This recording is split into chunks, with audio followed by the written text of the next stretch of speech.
Welcome. ಜನ್ಮಾಂತರ ಕಾರ್ಯಕ್ರಮಕ್ಕೆ ನಿಮ್ಮೆಲ್ಲರಿಗೂ ಸ್ವಾಗತ.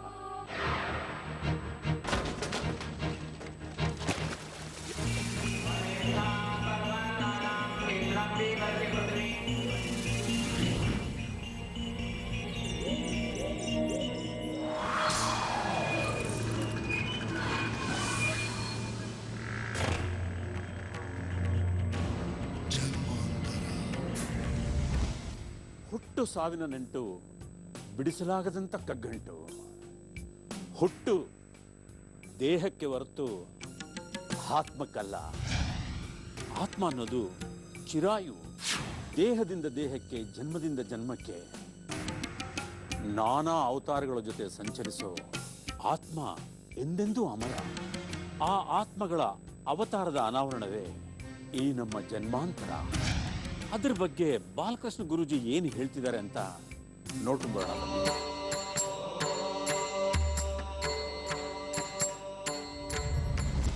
ಹಿಂದಿನ ಜನ್ಮದ ಆಗು ಹೋಗುಗಳು ಈ ಜನ್ಮವನ್ನ ನಿರ್ಧರಿಸಿದೆ. ಅಂದ್ರೆ ಅರ್ಥ, ಈ ಜನ್ಮದಲ್ಲಿ ನಾವೇನೇನು ಮಾಡ್ತೀವೋ ಅವೆಲ್ಲ ಮುಂದಿನ ಜನ್ಮವನ್ನ ನಿರ್ಧಾರ ಮಾಡುತ್ತೆ ಅನ್ನುವಂತಹ ಕನ್ಕ್ಲೂಷನ್ 10 ಕೇಸಸ್ನ ನೀವೇ ನೋಡಿ ನೀವೇ ನಿರ್ಧಾರ ಮಾಡ್ಕೋಬೇಕಾಗತ್ತೆ. ಯಾವಾಗ ನೀವೇ ನಿರ್ಧಾರ ಮಾಡ್ಕೋತಿರೋ ಆಗ ಈ ಜನ್ಮದಲ್ಲಿ ನಾವೆಲ್ಲರೂ, ನಿಮ್ಮನ್ನು ಸೇರಿ ನಾವೆಲ್ಲರೂ ನ್ಯಾಯದಿಂದ, ಧರ್ಮದಿಂದ, ನೀತಿಯಿಂದ, ನಿಷ್ಠೆಯಿಂದ, ಪ್ರಾಮಾಣಿಕತೆಯಿಂದ ಬದುಕಿ ಬಾಳಿ ನಮಗೆ ನಾವೇ ಉಪಯೋಗಕಾರಿಯಾಗಿದ್ದು ಸಾವಿರಾರು ಜನಕ್ಕೆ ಉಪಯೋಗ ಆಗುವಂತಹ ಬಾಳನ್ನು ಬಾಳೋದಕ್ಕೆ ಅನುಕೂಲ ಆಗುತ್ತೆ. ಎಲ್ಲದಕ್ಕೂ ಸೈನ್ಸನ್ನೇ ಇಟ್ಕೊಂಡು ಮೆಷರ್ ಮಾಡ್ತೀವಿ, ನೋಡ್ತೀವಿ ಅಂದರೆ ಅದು ತಪ್ಪಾಗತ್ತೆ. ಕಾರಣ ಇಷ್ಟೇ, ಸೈನ್ಸ್ ಅನ್ನುವಂತಹ ಒಂದು ವಿಷಯ ಇನ್ನು ಸಣ್ಣ ಮಗು ಥರ, ಎಳೆಯ ಮಗು ತರಹ. ಅದಕ್ಕೆ ಯಾವ ರೀತಿಯ ಶಕ್ತಿಯೂ ಇಲ್ಲ. ಇರಬಹುದು, ಚಂದ್ರನ ಮೇಲೆ ಹೋಗಿರ್ಬೋದು, ಇಂದ್ರನ ಮೇಲೆ ಹೋಗಿರ್ಬೋದು, ಆದರೆ ಇಲ್ಲ, ಅದು ಕೆಲಸಕ್ಕೆ ಬರೋಲ್ಲ.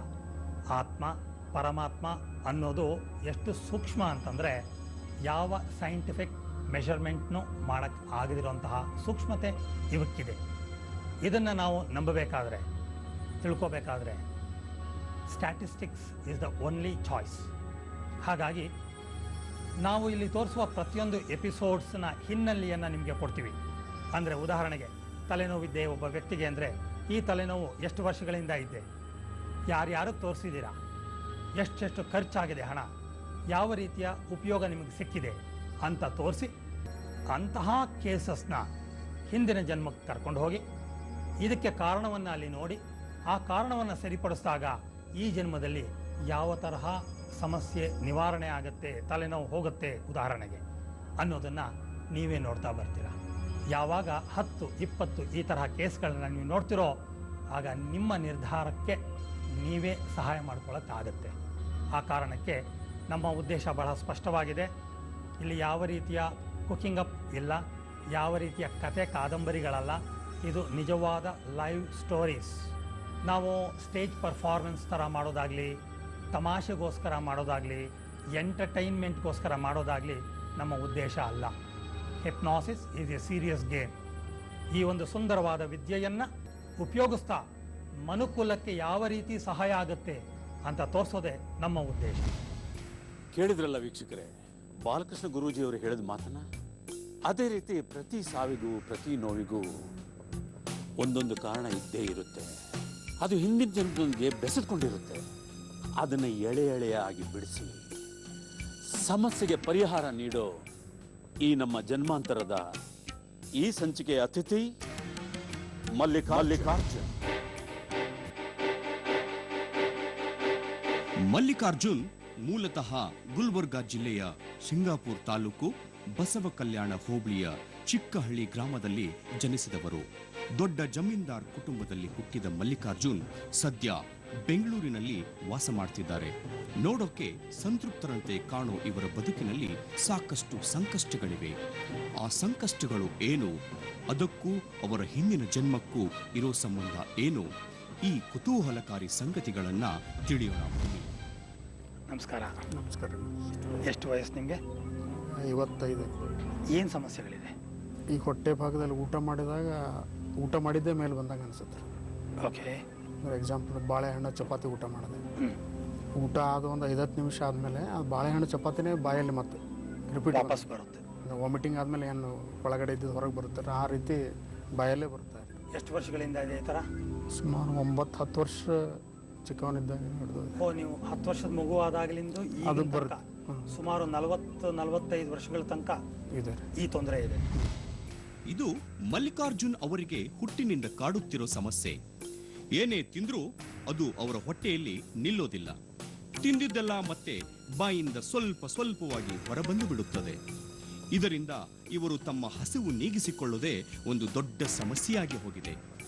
ಬನ್ನಿ, ಮಲ್ಲಿಕಾರ್ಜುನ್ ಅವರಿಗೆ ಇದರ ಜೊತೆಗೆ ಮತ್ತಿನ್ಯಾವ ಸಮಸ್ಯೆ ಇದೆಯೋ ನೋಡೋಣ.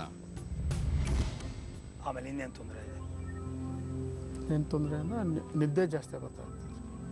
ಊಟ ಆದ ತಕ್ಷಣ ಮಲಗಬೇಕು. ಓಕೆ. ಸಾಯಂಕಾಲ ಫುಲ್ ನಿದ್ರೆ ಚೆನ್ನಾಗಾಗುತ್ತೆ. ಡೇನಲ್ಲಿ ಮಲ್ಕೊಂಡಿದ್ರು 7-8 ತಾಸು ಮಲ್ಕೋಬೇಕು ಅನ್ಸುತ್ತೆ. ಸೊ ನಿದ್ದೆ ಜಾಸ್ತಿ ಇದ್ರೆ ನಿಮಗೆ ನಿಮ್ಮ ನಿಜ ಜೀವನದಲ್ಲಿ ತೊಂದರೆ ಅಂತ ಅನ್ಸುತ್ತಾ? ಒಂದು ಬೇರೆ ಆಕ್ಟಿವಿಟೀಸ್ ಕೆಲಸ ಮಾಡ್ಲಿಕ್ಕಾಗಲ್ಲ. ಏನಾರ ಕೆಲಸ ಮಾಡೋಕೆ ಹೋಲ್ಬಿಡೋ, ನಾಳೆ ಮಾಡಿದ್ರೆ ಆಯ್ತು. ನಿದ್ರೆನೇ ಕೆಲಸ ನಾಳೆ ನಾಡಿದ್ದು ತೊಗೊಳ್ಳೋಣ ಅಂತ ಮುಂದೆ ಹುಡ್ತಾ ಹೋಗೋದು. ಪ್ರೊಕ್ರಾಸ್ಟಿನೇಷನ್. ಇನ್ನೇನು ತೊಂದರೆ ಇದೆ? ನಮ್ಮ ಮನೆಯಲ್ಲಿ ಏನಾದರೂ ಕೆಲಸ ಹೇಳಿದರೆ ಅದು ಮಾಡ್ಲಿಕ್ಕೆ ಇಷ್ಟ ಬರಲ್ಲ. ಮಾಡ್ತೀನಿ. ನಮ್ಮ ಮಿಸ್ಸಸ್ ಅಲ್ರಿ, ನಮ್ಮ ಮಕ್ಕಳು ಏನಾರು ಮನೆ ಕೆಲಸ ಇದೊಂದು ಪಪ್ಪ ತೊಗೊಂಡು ಬನ್ನಿ ಅಂತ ಹೇಳಿದ್ರೆ ಆಯ್ತು ತರೋಣ ಆಯ್ತು. ಬೇರೆ ಯಾರಾದರೂ ಹೊರಗಿನವರು ಫ್ರೆಂಡ್ಸ್ ರಿಲೇಷನ್ ಏನಾರ ಕೆಲಸ ಹೇಳಿದ್ರೆ ಇಮಿಡಿಯೇಟ್ ಅವ್ರ ಕೆಲಸ ಮಾಡ್ತೀನಿ. ಇವ್ರದ್ದು ಮಾಡಲಿಕ್ಕೆ ಮನಸಪೂರ್ವಕ ಆಗಿಲ್ಲ, ಅವ್ರು ಜಾಸ್ತಿ ಒತ್ತಾಯ ಮಾಡಿದಾಗ ಆಯ್ತು ಹೋಗಿ ತೊಗೊಂಬರ್ತೀನಿ ತಗೊಂಡು. ಈ ಸಮಸ್ಯೆ ಯಾವಾಗಲಿಂದ ಇದೆ? ಈ ಸಮಸ್ಯೆ ತುಂಬ ದಿವಸ, ನಮ್ಮ ಮಿಸ್ಸಸ್ ಮದುವೆ ಆದ ಹಿಡಿದು ಇದೆ. ಕೇಳಿದ್ರಲ್ಲ, ಅಜೀರ್ಣ ಸಮಸ್ಯೆ ಜೊತೆಗೆ ಮಲ್ಲಿಕಾರ್ಜುನನನ್ನ ಕಾಡುತ್ತಿರೋ ಅಧಿಕ ನಿದ್ರಾ ಸಮಸ್ಯೆ. ದಿನದ 16 ಗಂಟೆಗಳಷ್ಟು ಕಾಲ ನಿದ್ರೆ ಮಾಡುವಷ್ಟು ಇವರನ್ನ ಆ ಸಮಸ್ಯೆ ಕಾಡುತ್ತಿದೆ. ಹಾಗಂತ ಇವರು ಸಮಸ್ಯೆಗಳನ್ನ ನುಂಗಿಕೊಂಡು ಸುಮ್ಮನೆ ಮನೆಯಲ್ಲಿ ಕೂತವರಲ್ಲ. ಸಾಕಷ್ಟು ವೈದ್ಯರ ಬಳಿ ಕೂಡ ತೋರಿಸಿದ್ದಾರೆ. ಆದರೆ ಅಲ್ಲಿ ಸಿಕ್ಕ ಫಲಿತಾಂಶ ಮಾತ್ರ ಶೂನ್ಯ. ನಿಮ್ಮ ಸಮಸ್ಯೆಗಳು ಸುಮಾರು 30-40-45 ವರ್ಷಗಳಿಂದ ಇದೆ. ಡಾಕ್ಟರ್ಗೆ ನಾ ತೋರಿಸೋದ್ರ? ಇದು ಹೊಟ್ಟೆ ಉರಿ ಅಸಿಡಿಟಿ ಸಲುವಾಗಿ ತೋರಿಸಿದ್ದೀರಿ. ಡಾಕ್ಟರ್ ಹತ್ರ ಅಲೋಪತಿಕ್ ತೊಗೊಂಡಿದ್ದೀನಿ, ಮತ್ತು ಆಯುರ್ವೇದಿಕ್, ಹೋಮಿಯೋಪತಿಕ್. ಕಡಿಮೆ ಆಯ್ತಾ? ಕಡಿಮೆ ಏನು ಅನಿಸ್ಲಿಲ್ಲ. ಅವ್ರು ಹೇಳಿದ್ದಂದ್ರೆ ಊಟದಲ್ಲಿ ವ್ಯತ್ಯಾಸ. ನೀವು ಹುಳಿ ಊಟ ಮಾಡಬೇಡಿ, ಖಾರ ಜಾಸ್ತಿ ತಿನ್ನಬೇಡಿ, ಟೀ ಜಾಸ್ತಿ ತೊಗೋಬೇಡ್ರಿ, ಹಾಲು ಊಟ ಮಾಡಿ. ಏನಾಗಿಲ್ಲ. ಅದು ಬಿಟ್ಟರು ಅದು ಹುಳಿ ಬರ್ತಾನೆ ಇರ್ತೀರಿ, ಬಿಟ್ಟು ಬರ್ತಾನೆ ಇರ್ತೀರಿ. ಈಗ ತೇಗಿನ ಜೊತೆ ನೀವು ತಿಂದಿರೋದೆಲ್ಲ ಈಚೆ ಬರುತ್ತಲ್ಲ, ಅದಕ್ಕೆ ಡಾಕ್ಟರ್ ಏನು ಹೇಳಿದ್ರು? ಅವರು ಡಾಕ್ಟರ್ ಅನ್ನನಾಳ ಬಾಯಿ ದೊಡ್ಡದಾಗಿದೆ, ಅದಕ್ಕೆ ಆಪ್ರೇಷನ್ ಮಾಡಿ ಕ್ಲಿಪ್ ಹಾಕಿ ಸಣ್ಣದು ಮಾಡೋಣ, ಹಂಗೆ ರಿಪೀಟ್ ಬರಬಾರ್ದು. ಅದು ಊಟ ಮಾಡಿದ್ಮೇಲೆ ರಿಪೀಟ್ ಹೊರಗಡೆ ಬರಬಾರ್ದು. ಓಕೆ, ನೋಡೋಣ. ನಿಮ್ಮ ಸಮಸ್ಯೆಗಳಿಗೂ ಈ ಜನ್ಮದ ಸಮಸ್ಯೆಗಳಿಗೂ ಹಿಂದಿನ ಜನ್ಮಕ್ಕೂ ಏನಾದ್ರು ಸಂಬಂಧ ಇದೆಯಾ ಅಂತ ನೋಡೋಣ. ಹಾಗೇನೇ ಇದ್ರೆ ಅದನ್ನ ಸರಿಪಡಿಸೋಕ್ಕೆ ಪ್ರಯತ್ನ ಮಾಡೋಣ. ಹೀಗೆ ಹುಟ್ಟಿನಿಂದಲೂ ಬಾಧಿಸುತ್ತಿರುವ ತಮ್ಮ ಆರೋಗ್ಯದ ಸಮಸ್ಯೆಗೆ ಯಾವ ವೈದ್ಯರ ಬಳಿಯೂ ಪರಿಹಾರ ಸಿಗದೆ ಪರಿತಪಿಸುತ್ತಿದ್ದ ಮಲ್ಲಿಕಾರ್ಜುನ್ ಕಡೆಗೆ ಜನ್ಮಾಂತರದ ಕಾರ್ಯಕ್ರಮದ ಮೊರೆ ಹೋಗಿದ್ದಾರೆ. ನಮ್ಮ ಬಾಲಕೃಷ್ಣ ಗುರೂಜಿಗಳ ಮನೋಯಾನದ ಚಿಕಿತ್ಸೆಯಲ್ಲಿ ಪಾಲ್ಗೊಂಡಿದ್ದಾರೆ. ಆ ನಂತರ ಬಿಚ್ಚಿಕೊಂಡಿದ್ದೇ ಅವರ ಜನ್ಮಗಳ ರಹಸ್ಯ. ಮಲ್ಲಿಕಾರ್ಜುನರವರ ಸಮಸ್ಯೆಗಳನ್ನ ಕೇಳಿದ್ರಿ, ಆದ್ರೆ ಅದಕ್ಕೆಲ್ಲ ಅವರ ಗತಜನ್ಮವೇ ಕಾರಣ ಅನ್ನೋದನ್ನ ನೀವು ನಂಬ್ತೀರಾ? ಎಸ್, ನಂಬಲೇಬೇಕಾದ ಸಂಗತಿಗಳು ಇಲ್ಲಿವೆ. ಅವೇನು ಅಂತ ನೋಡೋಣ. ಒಂದು ಸಣ್ಣ ಬ್ರೇಕ್.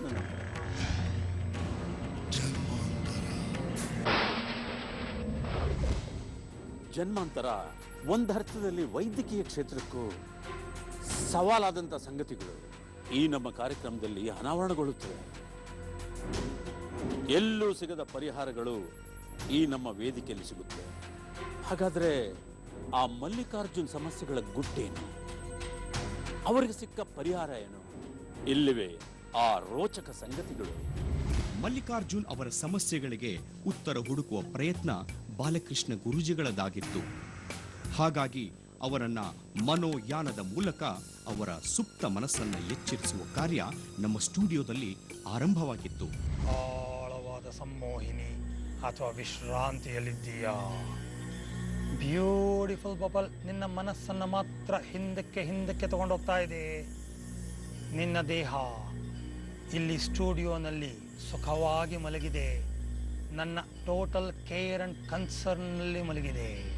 ಈ ಜನ್ಮದ ಕೆಲವು ಸಮಸ್ಯೆಗಳಾಗಿರುವಂತಹ ನಿನ್ನ ಹೊಟ್ಟೆಯ ಸಮಸ್ಯೆ, ಹೊಟ್ಟೆ ಭಾರ ಆಗೋದು, ತಿಂದಿದ್ದು ಅರ್ಗದೇ ಇರೋದು, ತಿಂದಿದ್ದು ತೇಗಿನ ಜೊತೆ ಬಾಯಿಗೆ ಬರೋದು, ಅಸಿಡಿಟಿ ಜಾಸ್ತಿ ಆಗಿರೋದು, ಈ ಎಲ್ಲ ಕಾರಣಗಳಿಗೂ ಏನು ಕಾರಣನೋ ಆ ಒಂದು ಹಿಂದಿನ ಜನ್ಮಕ್ಕೆ ನಿನ್ನ ಮನಸ್ಸು ಹೋಗುತ್ತೆ. ತನ್ನ ದೇಹದಿಂದ ಬೇರ್ಪಟ್ಟ ಮಲ್ಲಿಕಾರ್ಜುನ್ ಅವರ ಆತ್ಮ ಈಗ ಗುರೂಜಿಗಳ ಆದೇಶದಂತೆ ನಡೆದುಕೊಳ್ಳುತ್ತಿದೆ. ಗುರೂಜಿಗಳು ಈಗ ಮಲ್ಲಿಕಾರ್ಜುನ್ ಅವರ ಆತ್ಮವನ್ನ ಗತ ಜನ್ಮದ ಮೆಟ್ಟಲಿಗೆ ತಂದು ನಿಲ್ಲಿಸುತ್ತಿದ್ದಾರೆ. ನಾನೀಗ 3ರಿಂದ 0 ಎಣಿಸ್ತೀನಿ.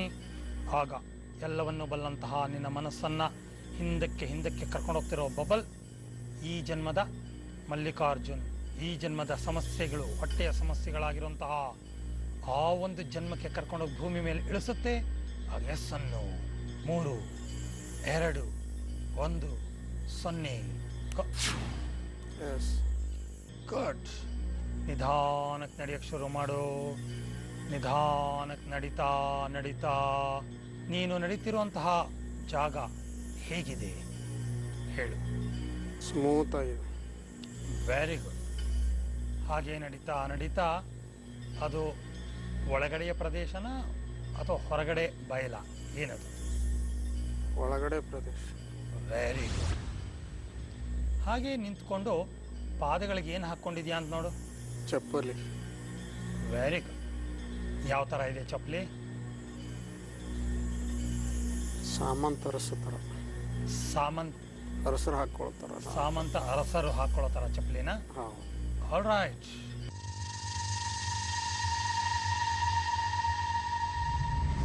ನಿಜ, ಮಲ್ಲಿಕಾರ್ಜುನ್ ತನ್ನ ಗತ ಜನ್ಮದಲ್ಲಿ ಸಾಮಂತ ರಾಜನಾಗಿ ಜನ್ಮ ತಾಳಿದ್ದವರು. ಪುಟ್ಟ ಅರಮನೆಯೊಂದರಲ್ಲಿ ರಾಜ್ಯಭಾರ ಮಾಡುತ್ತಿದ್ದ ಆ ಜನ್ಮದ ರಾಜನ ಮತ್ತಷ್ಟು ವಿವರಗಳು ಇಲ್ಲಿವೆ ನೋಡಿ. ಆ ಅರಮನೆಯಲ್ಲಿ ಏನೇನು ಪದಾರ್ಥಗಳಿದೆ, ಪರಿಚಯ ಇರೋರು, ಸ್ವಂತದವರು ಯಾರ್ಯಾರಿದ್ದಾರೆ ನೋಡ್ತಾ ಹೇಳು. ಶೋ ಹೂವುಗಳಿದ್ದಾವೆ, ಕೂತ್ಕೊಳ್ಳೋಕ್ಕೆ ದೊಡ್ಡ ದೊಡ್ಡ ಸೋಫಾ, ಇಲ್ಲ ಡಿಸೈನ್ ಸೋಫಾ. Very good. ಆಳೆಲ್ಲ ಓಡಾಡ್ತಾ ಇದ್ದಾರೆ ಒಳಗಡೆ, ಆ ಕಡೆ ಈ ಕಡೆ ಕಾಳೆಲ್ಲ ಓಡಾಡ್ತಾ ಇದ್ದಾರೆ. ರಾಣಿಯರಿದ್ದಾರೆ. ರಾಣಿಯರು ಎಷ್ಟು ಜನ ಇದ್ದಾರೆ? 3 ಇದ್ದಾರೆ. 3 ಜನ ರಾಣಿಯರಿದ್ದಾರಾ? ಹೌದು. ಗುಡ್. ಅಲ್ಲಿ ನೀವೇನು? ನಾನು ಆ ಕೋಟೆಗೆ ಸಾಮಂತ ಅರಸ. ಸಾಮಂತ ಅರಸ. ನಿಮ್ಮನ್ನ ಕರಿಬೇಕಾದ್ರೆ, ಹೆಸರಿಡಿದು ಕರಿಬೇಕಾದ್ರೆ ಏನಂತ ಹೆಸರು ಕರಿತಾ ಇದ್ದಾರೆ? ಉದಾಜಿರಾವ್ ಚೌಹಾಣ್. ಉದಾಜಿರಾವ್ ಚೌಹಾಣ್. ಅದು ಮಹಾರಾಷ್ಟ್ರದ ಕೊಲ್ಲಾಪುರ ಪ್ರಾಂತ್ಯದ ರಾಜನ ಹೆಸರು. ಮಲ್ಲಿಕಾರ್ಜುನ್ ಅಲ್ಲಿ ಉದಾಜಿರಾವ್ ಚೌಹಾಣ್ ಎಂಬ ಸಾಮಂತ ಅರಸನಾಗಿ ಜನ್ಮ ತಾಳಿದ್ದರು. 3 ರಾಣಿಯರೊಂದಿಗೆ ಅಲ್ಲಿನ ಅರಮನೆಯಲ್ಲಿದ್ದ ಉದಾಜಿರಾವ್ ಕುರಿತು ಇವತ್ತಿಗೂ ಅಲ್ಲಿ ಕುರುಹುಗಳಿವೆ. ಅದನ್ನ ಜನ್ಮಾಂತರ ತಂಡ ಖುದ್ದು ಪರಿಶೀಲನೆ ಮಾಡಿದ್ದು ಅಲ್ಲಿನ ಅರಮನೆ ಮತ್ತು ಕೋಟೆಯನ್ನ ಚಿತ್ರಿಸಿ ತಂದಿದೆ.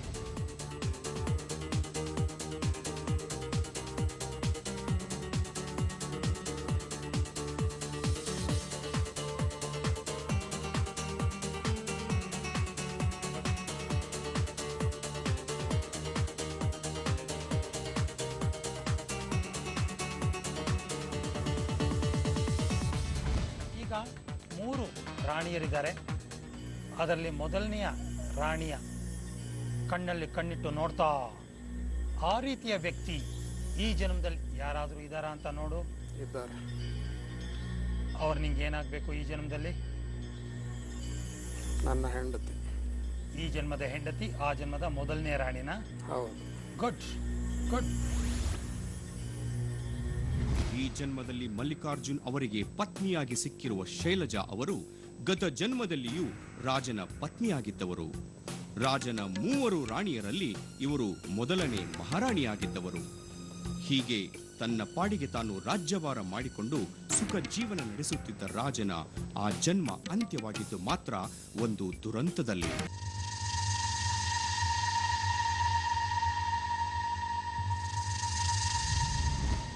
ಗತ ಜನ್ಮದಲ್ಲಿ ಮಹಾರಾಷ್ಟ್ರದ ಕೊಲ್ಲಾಪುರ ಪ್ರಾಂತ್ಯದಲ್ಲಿ ಸಾಮಂತ ರಾಜನಾಗಿ ಹುಟ್ಟಿದ್ದ ಮಲ್ಲಿಕಾರ್ಜುನ್ ಅಲ್ಲಿ ಅವನು ಸಾವನ್ನಪ್ಪಿದ್ದು ಹೇಗೆ, ನಂತರ ಏನಾಯ್ತು ಅನ್ನೋದನ್ನ ನೋಡೋಣ. ನೀವೆಲ್ಲೂ ಹೋಗಲ್ಲ ತಾನೆ? I'll be back after break.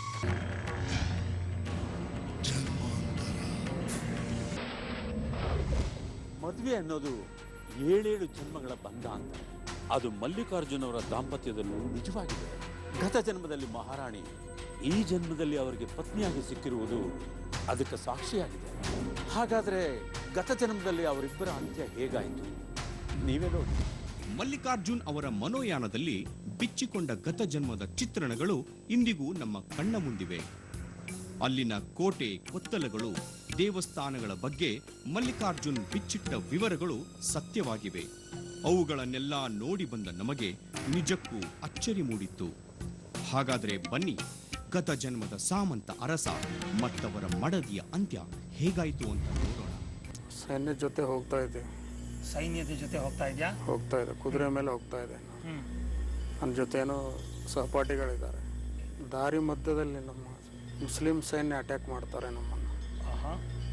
ದೊಡ್ಡ ದೊಡ್ಡ ಗುಡ್ಡ ಥರ ಗೊತ್ತಾಗದ ಹಂಗೆ ಬಂದ್ಬಿಡ್ತಾರೆ. ಗುಡ್ಡದ ಹಿಂದೆಯಿಂದ ಬಚ್ಚಿಟ್ಕೊಂಡು. ಹಾಂ, ನಮಗೆ ಗೊತ್ತಾಗ್ತಾ ಇಲ್ಲ. ಸುಮ್ಮನೆ ಹೋಗ್ತಾ ಇದ್ದೀವಿ, ಅವರೆಲ್ಲರ ಸರೌಂಡಿಂಗ್ ಅಟ್ಯಾಕ್ ಮಾಡ್ತಾರೆ. ಆಯ್ಸಿ, ನಮಗೂ ಅವರಿಗೂ ಯುದ್ಧ ಆಗುತ್ತೆ. ನಾನು ತಲವಾರು ಹಿಡಿದು ಯುದ್ಧ ಮಾಡ್ತಾ ಇರ್ತೇನೆ ಅವ್ರ ಜೊತೆ. ಆದರೆ ಹಿಂದ್ಗಡೆಯಿಂದ ನನಗೆ ಬೆನ್ನಿಗೆ ಚುಚ್ಚದಂಗೆ ಆಗುತ್ತೆ. ಓಕೆ, ಉದ್ದ ಕೋಲ್ ಬರ್ಜಿ ಥರ. ಈಗ ಆತ್ಮ ಸಪರೇಟ್ ಆಗಿ ದೇಹದಿಂದ 5 ಅಡಿ 10 ಅಡಿ ಮೇಲಕ್ಕೆ ಹೋಗಿ ಕೆಳಗೆ ಸತ್ತು ಬಿದ್ದಿರುವಂತಹ ಆ ಒಂದು ದೇಹವನ್ನು ನೋಡ್ತಾ ಎಸ್ ಅನ್ನು, ಎಲ್ಲವನ್ನು ಬಲ್ಲಂತಹ ಆ ಆತ್ಮದಲ್ಲಿರುವ ಮನಸ್ಸನ್ನ ಮಾತಾಡಿಸ್ತಾ ಇದ್ದೀನಿ. ಕೆಳಗಡೆ ಸತ್ತ ದೇಹವನ್ನು ನೋಡ್ತಾ ಏನನ್ನಿಸ್ತಾ ಇದೆ ಮನಸ್ಸಿಗೆ? ನನ್ನ ತಾಯಿ ಭೂಮಿಗೋಸ್ಕರ ನಾನು ಜೀವ ಕೊಟ್ಟದ್ದು. ಆ ತೃಪ್ತಿ ಇದೆ. ಆ ತೃಪ್ತಿ ಇದೆ. Very good. ಹಾಗೆ ಮೋಸದ ಯುದ್ಧದಲ್ಲಿ ಸತ್ತ ಸಾಮಂತ ರಾಜನ ಜೊತೆ ತಾನೂ ಕೂಡ ಅಗ್ನಿ ಸ್ಪರ್ಶ ಮಾಡಿ ಒಟ್ಟಿಗೆ ಆ ಜನ್ಮದ ಬದುಕು ಮುಗಿಸಿದವರು ಮಲ್ಲಿಕಾರ್ಜುನ್ ದಂಪತಿ. ನಿಮಗೆ ಆಶ್ಚರ್ಯ ಆಗಬಹುದು, ತಮಗೆ ಗೊತ್ತಿಲ್ಲದೆ ತಮ್ಮ ಗತ ಜನ್ಮದ ಆ ಅರಮನೆ, ಕೋಟೆಗಳ ರಾಜ್ಯಕ್ಕೆ ಮಲ್ಲಿಕಾರ್ಜುನ್ ದಂಪತಿಗಳು ಹೋಗಿ ಬಂದಿದ್ದಾರೆ. ಇವತ್ತಿಗೂ ಆ ಜಾಗಗಳು ಅವರಿಗೆ ಇಷ್ಟವಾಗುತ್ತವೆ. ಹೀಗೆ ಮಹಾರಾಷ್ಟ್ರದ ಕೊಲ್ಲಾಪುರದಲ್ಲಿ ಇವತ್ತಿಗೂ ಸಾಕ್ಷಿಯಾಗಿ ನಿಂತಿರುವ ಕೋಟೆ, ಕೊತ್ತಲಗಳು, ಅಲ್ಲಿನ ಐತಿಹಾಸಿಕ ಜಾಗಗಳು ಮತ್ತವರ ಸಮಾಧಿಗಳು ಮಲ್ಲಿಕಾರ್ಜುನ್ ಅವರ ಜನ್ಮ ರಹಸ್ಯಗಳನ್ನ ಎಳೆ ಎಳೆಯಾಗಿ ತೆರೆದಿಡುತ್ತವೆ. ಜೊತೆಗೆ ಈ ಜನ್ಮದ ಸಮಸ್ಯೆಗಳಿಗೂ ಕಾರಣವಾಗಿವೆ.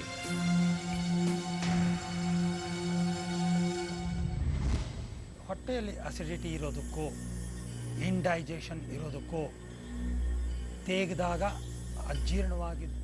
ಜೀರ್ಣವಾಗದ ಆಹಾರ ಬಾಯಿಗೆ ಬರೋದಕ್ಕೂ ಅದಕ್ಕೂ ಏನೋ ಸಂಬಂಧ ಇದೆಯಾ? 40% ಇದೆ ಅನಿಸುತ್ತೆ. 40% ಇದೆ. ಆಲ್ರೈಟ್, ಎಲ್ಲವನ್ನು ಬಲ್ಲಂತಹ ಮಲ್ಲಿಕಾರ್ಜುನನ ಮನಸ್ಸಿನ ಜೊತೆ ಮಾತಾಡ್ತಾ ಇದ್ದೀನಿ. ನೀನು ಹಾಗೇ ಓಡಾಡು, ನಿನ್ನ ಮನಸ್ಸು ಹಿಂದಕ್ಕೆ ಹೋಗಲಿ. ನೀನಿನ್ನು ಬದುಕಿದ್ದಂತಹ ಟೈಮ್ ಹಿಂದಕ್ಕೆ ಹೋಗಿ ಆ ಜಾಗದಲ್ಲಿ ಓಡಾಡ್ತಾ ಎಸ್ ಅನ್ನು ನೋಡಿ. ಅಲ್ಲಿ ಶಾಸನ ಆ ಥರದ್ದು ಏನಾದರೂ ಇದೆಯಾ ನೋಡು. ಕಲ್ಲಿನ ಮೇಲೆ ಕೆತ್ತಿರುವಂತಹ ಶಾಸನಗಳು ಏನಾದರೂ ಇದೆಯಾ ನೋಡು. ಮರಾಠಿನಲ್ಲಿ ಬರ್ತೀವಿ. ಗುಡ್. ಇದು ಯಾವ ಇಸ್ವಿ, ಯಾವ ವರ್ಷ? 1750 ಮೇಲ್ಪಟ್ಟ ಅನ್ಸುತ್ತೆ. 1750ನೇ ಇಸ್ವಿ. 1750. All right. Okay, good. ಹೀಗೆ ಗತ ಜನ್ಮದ ನಂಟುಗಳೊಂದಿಗೆ ತಮ್ಮ ಹೊಟ್ಟೆಯ ಸಮಸ್ಯೆಗಿರುವ ಕಾರಣವನ್ನು ತೆರೆದಿಟ್ಟ ಮಲ್ಲಿಕಾರ್ಜುನ್ ಈಗ ಅತಿ ಮುಖ್ಯವಾದ ಘಟ್ಟಕ್ಕೆ ಬಂದಿದ್ದಾರೆ. ಅದು ಅವರ ಹಣೆಯ ಮೇಲಿರುವ ಗಾಯದ ಗುರುತಿಗೆ ಸಂಬಂಧಿಸಿದ್ದು. ಜೊತೆಗೆ ಅವರ ಹೊಟ್ಟೆಯಲ್ಲಿ ಅಡಗಿರುವ ಒಂದು ಪ್ರೇತಾತ್ಮಕ್ಕೆ ಸಂಬಂಧಿಸಿದ್ದು. 35 ವರ್ಷಗಳಿಂದ ಅವರ ಹೊಟ್ಟೆಯಲ್ಲಿ ಅಡಗಿರುವ ಆ ಪ್ರೇತಾತ್ಮದ ಕತೆ ನಿಜಕ್ಕೂ ಸ್ವಾರಸ್ಯಕರವಾಗಿದೆ. ಆತ್ಮಗಳ ಕಥೆಯನ್ನ ನಂಬೋಣ. ಆದ್ರೆ ಈ ಪ್ರೇತಾತ್ಮ ಅಂದ್ರೆ ಏನು? ಅದಕ್ಕೆ ಯಾಕೆ ಮರುಜನ್ಮ ಸಿಕ್ಕಿಲ್ಲ?